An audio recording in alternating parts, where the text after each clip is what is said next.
What's up? What's up? What's up, everybody? It's Tales from the Jails. We're here live in Problems USA TNS Media Group with the team and the family. We here got my counterpart, Mr. Braheem Jackson. You know what I mean? A little bit of a late start today. We apologize, y'all. We just had some things going on. Man, it's Friday. When the heat is out, the meat is out. On duty. That's just it. I'm out here coming in here just now and was like, it feels so good to be free. You understand me? For sure, I hear that. So, what's up, everybody? Got 7 and Wolf in here. Nate the G, 3590. Ty, hope I'm saying that right. 98. Key Smiles. 40 OWTY. Hopefully I'm saying that right. You know what I mean? Got everybody in here. KK Twin Gang 2763. Naya Fearless 6958. And we're gonna keep going, keep it going. Master Legend 23, shout out to you too as well. And as we keep going on, so we got some things brewing and going on. I'm gonna ask you a question, right? So when somebody comes home from prison, right? Somebody gets out of jail. Is it befitting after serving a long, or I'll say this, when somebody comes home from jail, right? Right. Are they to be greeted in such a positive manner or a celebratory manner? Does it matter the amount of time they do? Was it just something that that should be done? Do you agree with these type of things? Celebrating people come home from jail? Me, I'm a ex-convict, and for the men, it don't matter how much time you did. In my book, I only can answer from my point of view. Yeah. Me, I'm celebrating the man that came home from jail. If he stood on integrity, if he took ownership, he took accountability that we talk about all the time up here. Okay. Whether he did 1 year, 10 years, 20 years, he stood on his, and I know him, even if I didn't know him, and I heard about it. You see how you be. You hear a good man that came home. I can tell you about one of my homies that just came home. He did 9. You like, for real? He got some money or something like. You be ready to hit a hand, and you don't even know him. Why? Because you honor the integrity that this man did. This time, he went in there, he kept his mouth shut.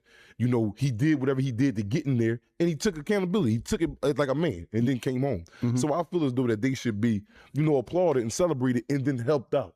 As far as I ain't necessarily saying giving him wads of cash, but help point him in that right directions where he can get his own cash or get his own house, own vehicle. Yeah, them men need. I feel as though they should be assisted in getting back acclimated with society. Yes. Well, I'm saying like these big caravans, all types of people get cars and big dinners. Yes. All that. Yes. Yeah. I agree too. I agree that is more, especially for dudes who spend a lot of time in jail.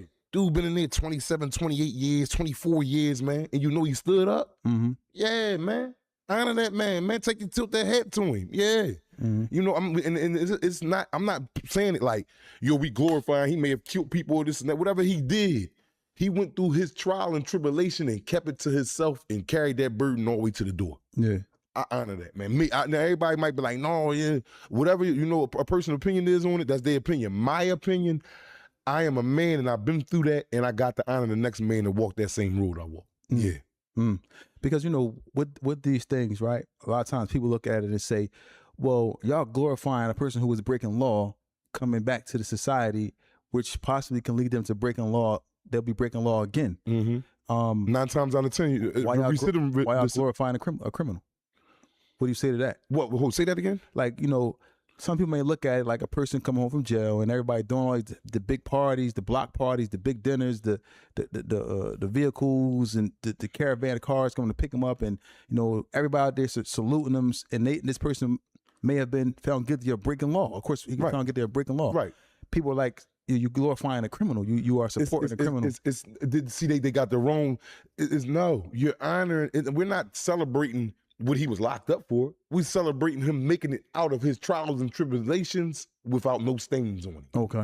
That's what it is for me. Okay. I'm not good. And what's a stain though? A stain, told, had sex with a boy, told in there on another convict, because you got jailhouse snitches too.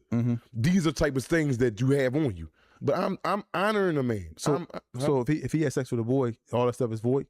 If it's like, if it's known that he was in there messing with a boy? Is that void? Well, yeah.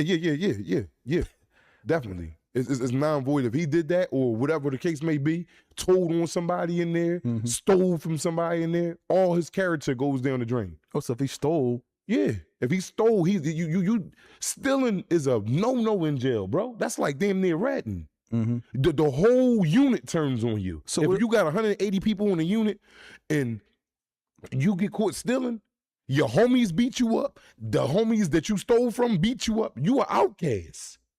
You worse than being a rat, bro. All right. So, but I'm saying, so in order for a person to get their pass revoked for coming home and to be celebrated, they had to steal, what was it, a thief in jail, or they had to been a rat, or they had to be in a relationship with another man in prison. Yes. But what if it's not so if it's not verified, what if it's a speculation that he was a thief in there, he stole in there, he was. Oh well, yeah, it's not verified. That's not, you can't stand on that. It got to be verified. It got to be. He running around here stealing. He running around here telling. He running around here having sex with men. You got to verify that. You got to verify. You can't bring no accusations on no man. Okay. Unless you got the solid proof. Okay. And you just word of mouth.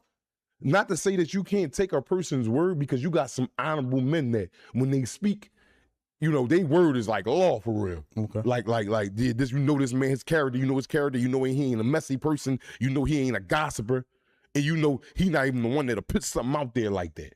We got a couple homies like that as far as yourself. A couple other brothers that's like that. If they say something, you be like, you'll take that to the bank. If he came and said he did that, yeah, you gonna be like, yeah.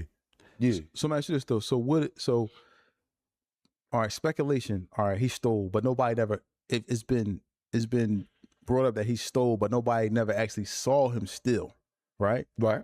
But multiple people are saying that he stole, but it's still no evidence to say that he did that, right? Like you said, so basically that's like. See, 9 times out of 10, you're never gonna have evidence of a person stealing. It got to be like one of them Jones, like everybody identified the culprit. Like, no, it's this nigga that's doing it, because it's still, unless you catch him red, a thief is a thief. Yeah. You ain't gonna find out, but you gonna know little thing. Who we all went to child just now. Who was left on the block? It was such and such on the block, such and such, black feet. They was the only ones left on the block when we went to dinner. So now you boiling it down. Now it was somebody else on the block that don't eat child because he got a lot of commissary. Yeah, I seen boy go in that cell. It's gonna come out. I'm talking about, boy, it's gonna come out. I had a situation to where as though one time, little story time, I was out Victorville, California, and I had a homie named Devil. Devil, they all Crips out there. They all, baby Devil. They got like baby G thing, baby B thing, and all that, D thing, and all that. All these dudes, they be Crips. And Devil was crazy, a little burnt out, scattered little dude. And it was a dude there. They call him Rick. That's supposed to have been, the stepson of the boy Ricky Rolex or whatever. I'll be Rick Ross, the real Rick Ross. Okay. Not Rick Ross that rap, the dope boy Rick Ross. From Miami, I don't know where he's from, but that's supposed to have been his stepson. Miami, yeah.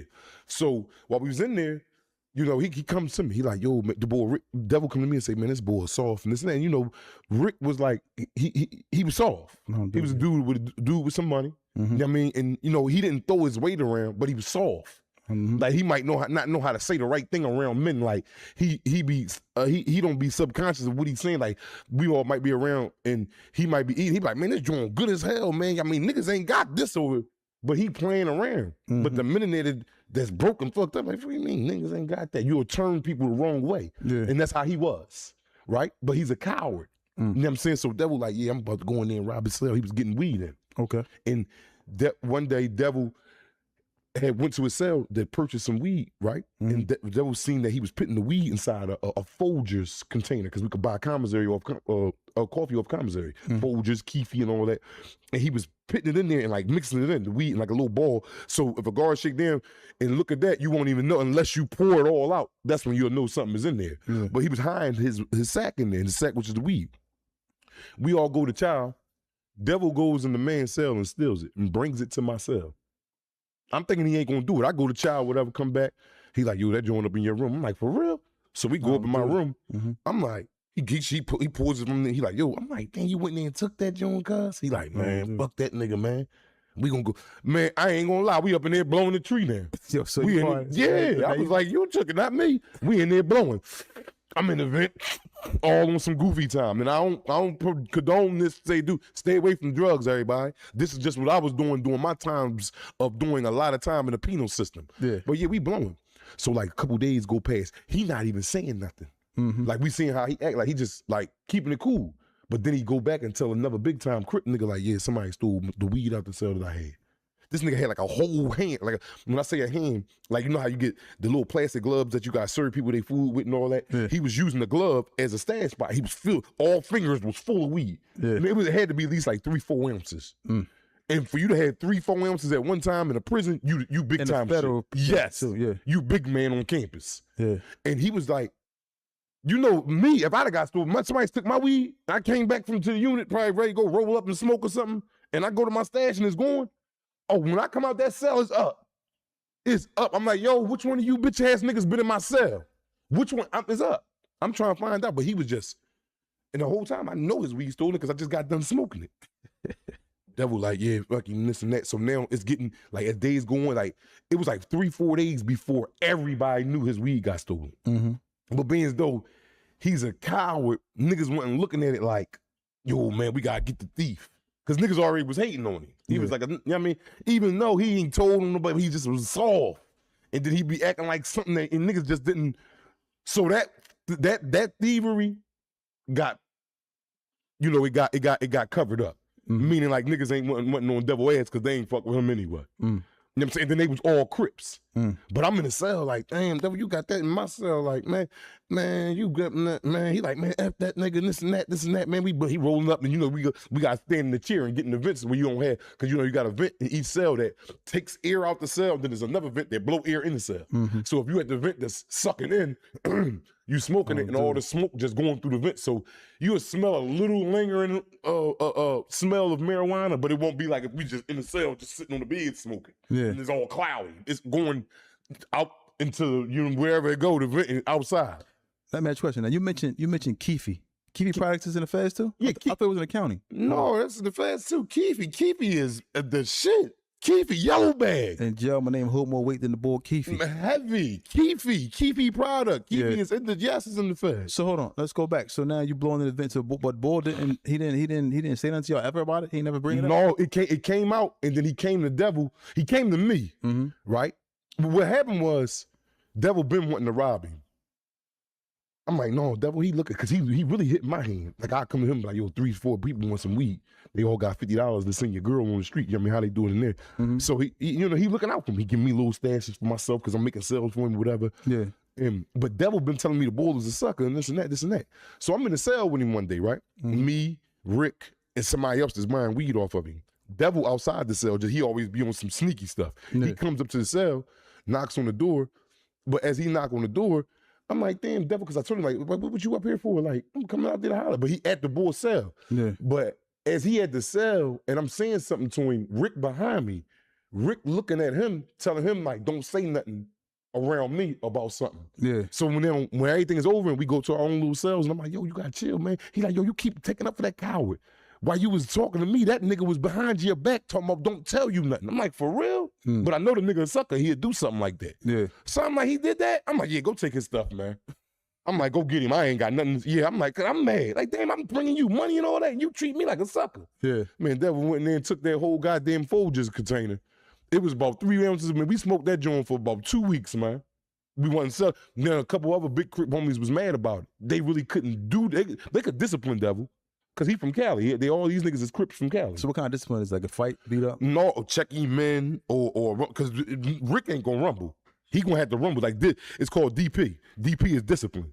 You know what I'm saying? So he ain't want to do nothing. It was just like, but niggas that was on Rick's side, like, they using him. They was mad that they ain't never get a chance to take it from him. So they back in his place, because he gonna get another sack in eventually. Yeah. You know what I'm saying? But they trying to show that they standing with him, so when he do get something again, he can look out for niggas.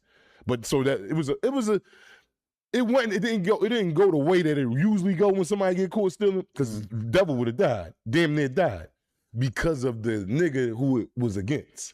So you understand what I'm saying? Did that make sense? Yeah. So let's go to the homosexual.